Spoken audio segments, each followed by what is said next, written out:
may lamat na ba ang relasyon ni Martin Romualdez at BBM? Is there something fishy going on between the two? At kasali si F. Eliza Marcos. Kasi may lumalabas na mga leaked document ngayon na kung saan nakasaad doon na papalitan na, tatanggalin na si Martin Romualdez bilang House Speaker. Naku, totoo kaya yun, kabibig? Naku, hindi ako maniniwala. Kasi alam mo naman, Martin Romualdez, BBM, Liza Marcos, parang triad lang yan, tatlong yan eh. They are connected to each other and they are helping to each other. They are connivance. Kaya nga hindi ako maniniwala tatanggalin si Martin Romualdez for the 20th Congress, 'di ba? Pero may nag-leak na document. Sabi pa ng iba, fake news 'yan. Fake 'yan. Pero manood tayo, kabibiga. Meron ako nakitang video kung saan pinag-uusapan itong nag-leak na document na papalitan na si Martin Romualdez. Nako, ano kayang reaction ni Martin Romualdez nito? Let's listen. Kumakalat ngayon sa social media ang PDF file document na ito na kung saan ay tila nagko-complain si DILG Secretary John Vic Remulla patungkol sa rampant corruption. Nagko-complain daw di umano si John Vic Remulla tungkol sa rampant na corruption? Hala, totoo ba ito, mga kabibig?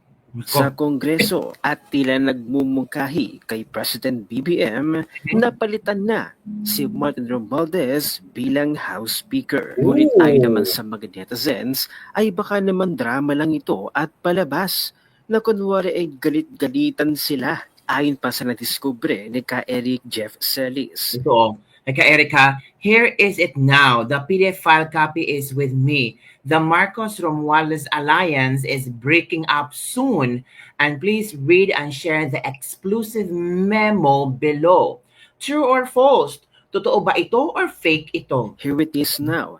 The PDF file copy. Ano ba yung PDF file? Memorandum for the President from the Executive Secretary. Oh, from the Executive Secretary, Yusik Marilyn Charis A. Lagamon, Lay Law Survey Presentation on April 8. Huy, totoo kaya ito? Totoo kaya ito, kabibig? I was wondering kung totoo ito.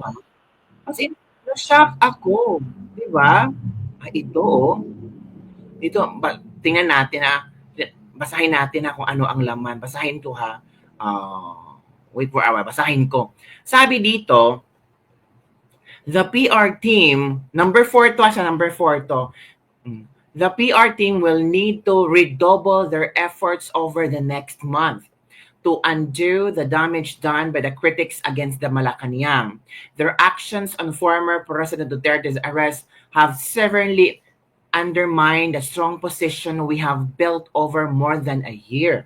O ito pa, media actions need to focus on Visayas.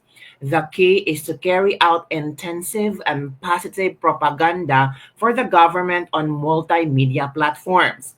Let the people pay attention to the fact that the Bagong Pilipinas, led by the President, can benefit the country so that the people will turn to support the President and withdraw their support to the former President.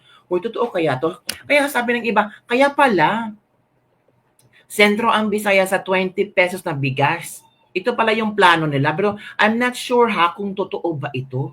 Naku, mga kabibig. Ano kaya ang truthfulness sa issue na ito? Naku. At ito pa, kabibig, i-share ko sa inyo yung importante ba? Napaka-importanting news tungkol kay Martin Romualdez.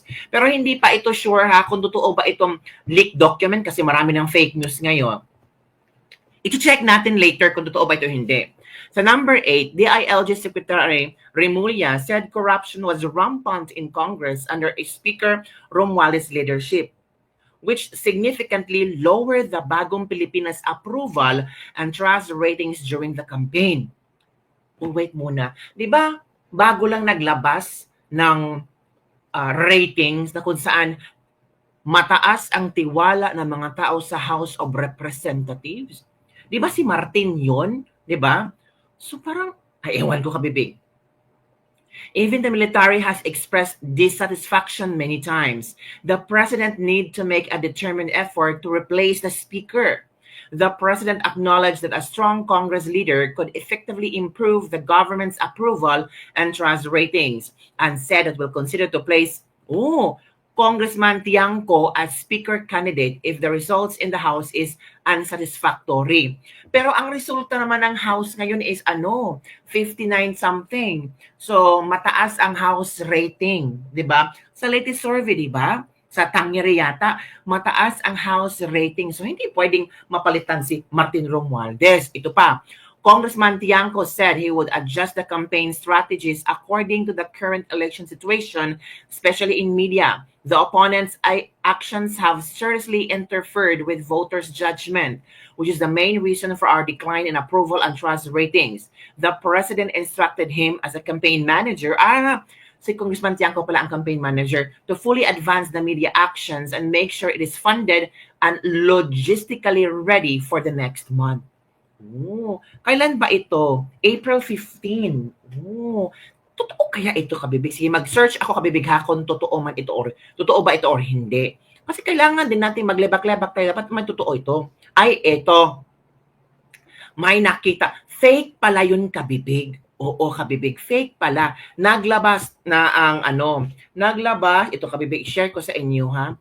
Naglabas ang tinawag na fake news ng palasyo ang kumakalat na umano'y memorandum hinggil sa Lilo survey presentation. So fake pala to, mga kabibig. Wala palang ganito, mga kabibig. Hindi pala to. Pero certified copy to, tapos may seal dito. Office of the release April 15. Pero may imposible naman kung tawag dito, imposible naman kung gawa-gawa lang ito, makahanap kaya sila ng certified copy. 'Di ba? Ang hirap naman i-edit ito kasi tawag dito, may isa dito tapos may another naman dito, stamp dito.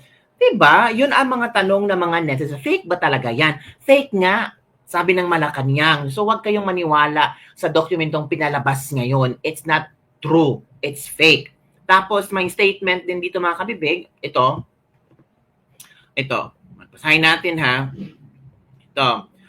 Statement from the Office of the Executive Secretary. It has come to our attention that an internal memorandum purportedly issued by undersigned as Executive Secretary and detailing a discussion of a survey presentation and hinting at a change in the leadership of the House of Representatives have been circulating on social media.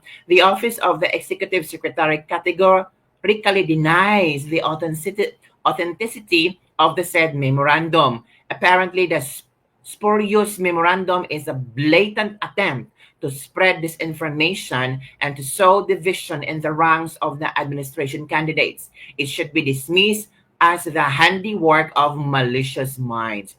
Lucas P. Bersamin, Executive Secretary. So fake news pala yung kabibig.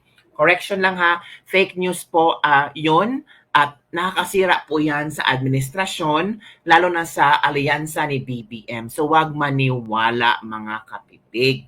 Yun ang sabi ni Executive Secretary Lucas Bersamin. Ang iba naman nag-react na, sayang, peke pa.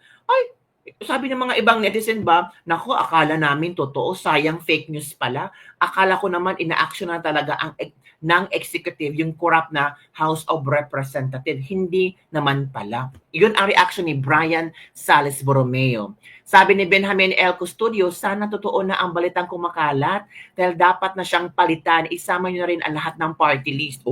Gusto daw nang palitan si Martin Romualdez. Tama, huwag yun nang sibakin si Kleng Kleng, nakakaaliw siya. Ito pa, napakagulo ng administrasyon na ito. Ang daming mapeke, mga papeles, napaka-weak from Benjamin Vallejera.